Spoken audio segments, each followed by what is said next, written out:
"You know, I pity you," the massive Gecnosian postulated, the purple tattoo of a pair of shackles on their wrist cracking with power as they snatched a wounded man from the ground. The sharp claws of a war gauntlet dug into the young man's throat as they weakly tried to bat their attacker away with broken arms.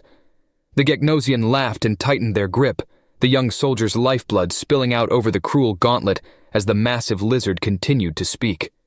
"No scales or claws to defend yourself with, no chitin to absorb blows, only weak sacks of flesh and bone festooned in the cheapest armor an empire can buy, destined to die for gods that have never cared." The Gecnosian tossed the limp body to the ground with a deep laugh, stomping on the head of a fallen man who'd been weakly reaching for his dropped sidearm. "You lie alone in your foxholes, waiting for your brief, pathetic lives to end." The Gecnosian gazed at the burning evacuation outpost, corpses in green, mottled camo littering the ground. A deep, rumbling laugh escaped their throat as they kneeled beside a human in officer's garb, roughly panting as they held a tourniquet around the stump of their leg. "I, as a chosen of the divine, enjoy all the universe has to offer. Maybe if you're lucky, you'll feel nothing as my claws tear out your soft throats. And as I watch the light fade from your eyes, I shall spare a moment to think of your kind." The Gecnosian's gauntlet slammed down, crushing the officer's throat with brutal efficiency. And as they choked and gasped for breath, they laughed. "And I shall only laugh." The spark faded from the officer's eyes, and the Gecnosian chosen chuckled mirthfully, turning their eyes up to gaze at the small streak of condensation that was a refugee evacuation. They watched as a red light burned through the atmosphere towards the small ship, raising their arms to bask in the warmth such a detonation would create. But then, the red light streaked past the pod, sailing off over the horizon and out of sight as a ragged voice croaked, "You would laugh, monster, but let me remind you." The Gecnosian raised a scaled eyebrow and turned to face the wounded human soldier who unsteadily rose to their feet. Half of their face had been burned away by divine fire, the charred flesh still smoldering as the human jerked a knife from their battle belt with a grunt. Holding it up with the blade parallel to the ground in front of their scorched, bloody chest plate, they growled, that within this weak sack of flesh and bone, unguided by his gods and wept for only in nameless sacrifice, beats a heart, a human heart. Another soldier, one that the Gecnosian could have sworn had been unable to move, slowly, painstakingly rose to their feet. Clutching their M40 carbine, they took an unsteady stand at the side of the other.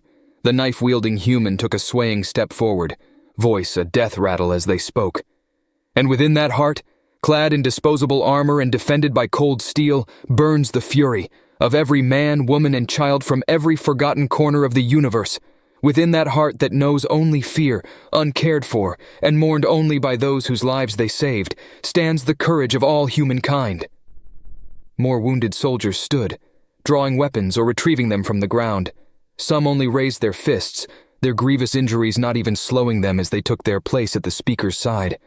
The Gecnosian grinned, flexing their claws hungrily as the human began to march towards them, voice inexplicably growing stronger.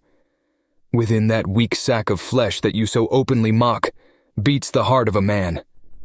The knife stabbed at the Gecnosian, and they simply went to bat it aside, only for the blade of the knife to power through the half-hearted slap and skitter off his breastplate. The Gecnosian's eyes went wide as the shouting soldier ripped the knife back. "He is a factory worker!" The Gecnosian blocked a swipe of the knife as they backpedaled to keep distance, the human pursuing. A tungsten penetrator ripped the side of his helmet open, slicing his face as the owner glared at him through the scope, calloused hands firmly holding the rifle even as their guts hung from a tear in their stomach. "He is a scholar." The Gecnosian barely registered the bent rifle before it connected with the exposed portion of his face, its wielder a small human with thick-lensed glasses. The chosen slapped the mousy man to the side with a roar of anger, only for it to turn into a roar of pain as the shouting soldier's knife found a gap in his armor. A brutal slash of the war gauntlet silenced their speech. "He is a farmer!" The shout was followed by the sharp blade of a bayonet piercing into the Gecnosian's stomach through another gap in their armor. The soldier, an older man with sun-tanned skin and hardened hands, met their end at the brutal blow of an armored elbow. "He's a father!" A young, dark-haired man with bright blue eyes screamed as they drove their fist into the chin of the Chosen's helmet, snapping the video cable and plunging it into darkness. Their throat was split open by a wild, blind slash of a war gauntlet. "He is a brother!" A tungsten slug pierced the Chosen's chest plate, lodging in their spinal cord and sending them slamming into the dirt as their legs refused to support them. The Gegnosian looked up in shocked bewilderment as the corpse-like soldiers slowly encircled them, one eventually straddling him and pressing a pistol into their face through the hole. They panted, holding the Chosen up as the power of the fickle god they served dried up, leaving them weak and exhausted. "He is a mere man, and against forces like you, plotting and lecherous, powered by the will of thirsting gods and fueled by unending greed, he has held the line. With weapons only powerful in numbers and no help from the gods, he has made you pay for every mile in oceans of your own blood. So I say to you..." The human pulled the hammer of the pistol back slowly, hand shaking as they growled. "What's your excuse, monster?" The Forsaken could only whimper in response, before the human pulled the trigger with a look of hatred burning in their eyes.